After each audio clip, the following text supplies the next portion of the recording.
Shalom semuanya, pada kesempatan kali ini saya ingin bagikan firman Tuhan yang diambil dari Kejadian 25. Sebelum itu mari kita dengarkan Alkitab Suara terlebih dahulu.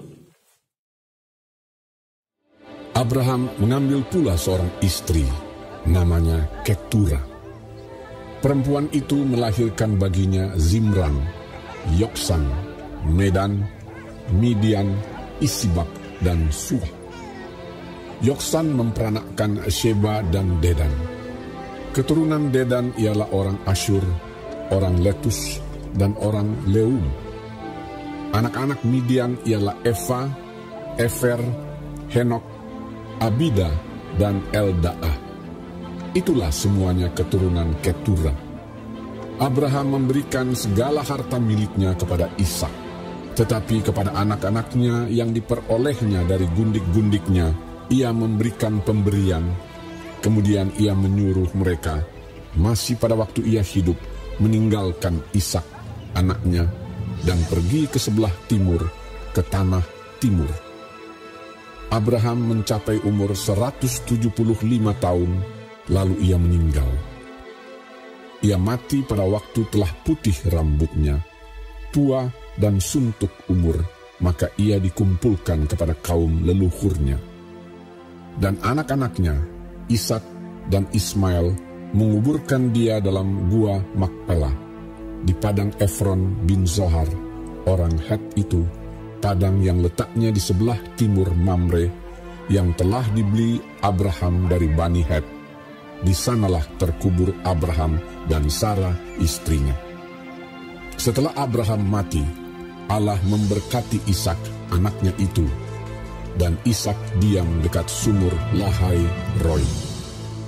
Inilah keturunan Ismail, anak Abraham yang telah dilahirkan baginya oleh Hagar, perempuan Mesir, hamba Sarah itu. Inilah nama anak-anak Ismail disebutkan menurut urutan lahirnya. Nebayot, anak sulung Ismail, selanjutnya Kedar, Adbeel, Mibsam, Misima, Duma, Masa, Hadad, Tema, Yetur, Nafis, dan Ketma. Itulah anak-anak Ismail, dan itulah nama-nama mereka menurut kampung mereka dan menurut perkemahan mereka, 12 orang raja masing-masing dengan sukunya. Umur Ismail ialah 137 tahun. Sesudah itu ia meninggal. Ia mati dan dikumpulkan kepada kaum leluhurnya. Mereka itu mendiami daerah dari Havila sampai Shur, yang letaknya di sebelah timur Mesir ke arah Asyur. Mereka menetap berhadapan dengan semua saudara mereka. Inilah riwayat keturunan Ishak, anak Abraham. Abraham memperanakkan Ishak. Dan Ishak berumur 40 tahun ketika Ribka, anak Betuel, orang Aram dari Padan Aram, saudara perempuan Laban, orang Aram itu, diambilnya menjadi istrinya. Berdoalah Ishak kepada Tuhan untuk istrinya, sebab istrinya itu mandul.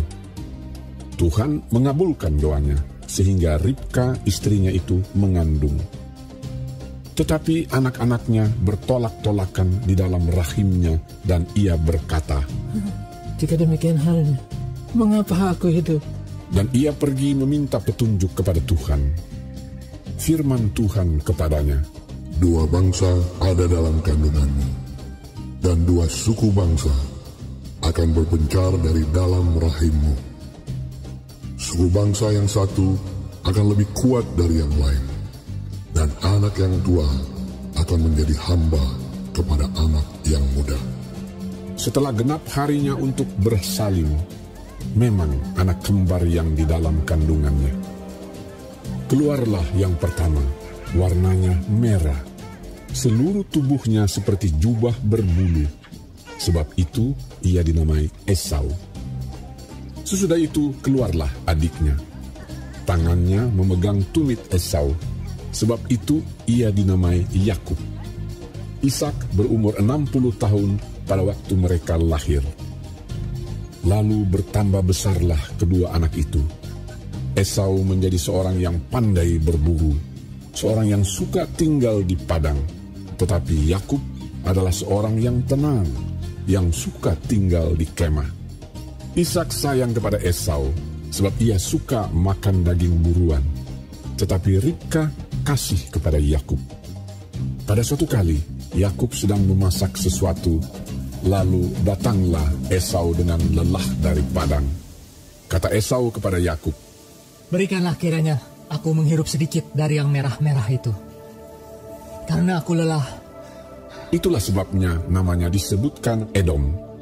Tetapi kata Yakub, Jualah dahulu kepadaku hak kesulunganmu. sahut Esau, Sebentar lagi aku akan mati. Apakah gunanya bagiku hak kesulungan itu?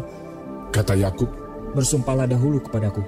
Maka bersumpahlah ia kepada Yakub, dan dijualnyalah hak kesulungannya kepadanya. Lalu Yakub memberikan roti dan masakan kacang merah itu kepada Esau.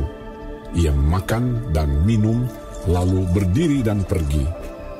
Demikianlah Esau memandang ringan hak kesulungan itu.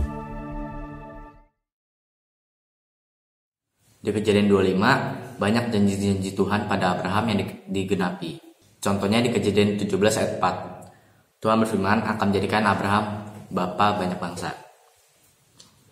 Dan ini tergenapi di ayat 12-18 dan di ayat 22-23. Dan Tuhan berjanji juga pada Abraham di Kejadian 17 ayat 20 akan membuat Ismail beranak cucu yang sangat banyak dan melahirkan 12 raja. Dan ini tergenapi di ayat 12-14. Dan dari perikop 4, Tuhan bukan hanya berjanji kepada Abraham saja, melainkan Tuhan juga berjanji pada Ishak. Ishak berumur 40 tahun saat menikahi Ribka, dan ternyata Ribka mandul. Lalu Ishak berdoa untuknya dan Tuhan mengabulkannya. Lalu lahirkanlah Esau dan Yakub di saat Ishak berumur 60 tahun. Jadi Ishak memerlukan waktu 20 tahun untuk menanti janji Tuhan. Dia nggak berusaha mencari wanita lain dan tetap setia pada Ribka.